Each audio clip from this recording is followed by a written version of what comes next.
Aujourd'hui, donc, vous nous engagez à voter une délibération pour entamer une révision partielle du plan local d'urbanisme de Saint-Chamond. Comme vous l'avez dit, il s'agit de l'agrandissement du SCAB ou du SCA-BB au droit d'équipement du centre aéré. Nous sommes ici sur une zone humide. Une partie du terrain appartenait à l'intercomité entreprise qui avait cédé ces lieux à condition qu'ils conservent pendant 30 ans au moins leur caractère social. Nous savons, point non négligeable, que c'est aussi l'implantation d'une société immobilière que nous connaissons tous par ses investissements et qui, je le regrette, parfois trouve que le code de l'urbanisme n'est pas assez souple. Cette délibération, présentée aux élus de la métropole, a certes été votée à l'unanimité du bureau. Elle envisage quand même de bétonner tout de même une zone verte. Certes, dans le même temps, certaines zones sont proposées pour être rendues inconstructibles en contrepartie, et cela constitue évidemment une bonne chose. Mais c'est déjà une compensation de la compensation, pour ceux qui ont suivi. Mais on voit la manière aussi dont les PLU sont trop facilement révisés, et c'est pour ça que nous attendons tous la fin du travail du vice-président Gilles Thizy et la publication du PLUI intercommunal qui nous permettra en fait d'avoir une vision beaucoup plus globale et beaucoup plus partagée de l'urbanisme et du développement de notre métropole. Nous souhaitons que la métropole ne se prononce pas sur cette partie du PLU tant qu'un contentieux n'est pas clarifié concernant le respect de l'acte notarié et l'esprit de la donation. En effet, tant qu'un avis juridique n'aura pas été rendu par une personne compétente, l'ensemble des élus ne devrait pas pouvoir se prononcer, puisqu'en fait, il y a toujours la destination de ce terrain. Il est à noter que dans la délibération présentant le projet, le terme, je cite entre guillemets, social, n'apparaît à aucun moment.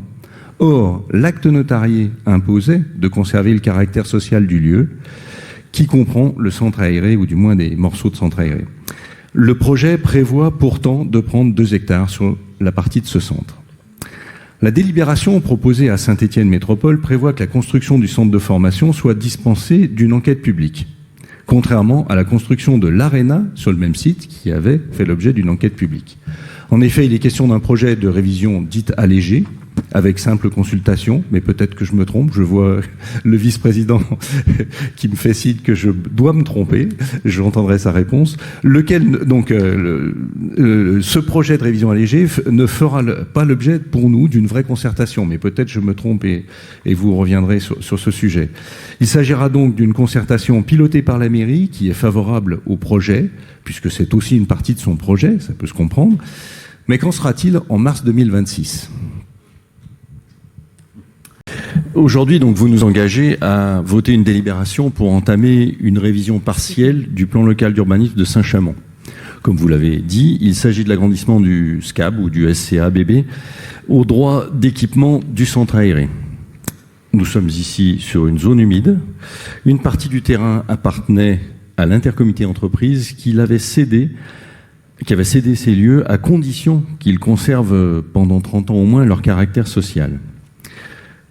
Nous savons, point non négligeable, que c'est aussi l'implantation d'une société immobilière que nous connaissons tous par ses investissements et qui, je le regrette, parfois trouve que le code de l'urbanisme n'est pas assez souple.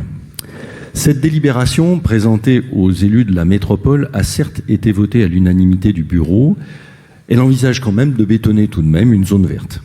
Certes, dans le même temps, certaines zones sont proposées pour être rendues inconstructibles en contrepartie, et cela constitue évidemment une bonne chose. Mais c'est déjà une compensation de la compensation, pour ceux qui ont suivi.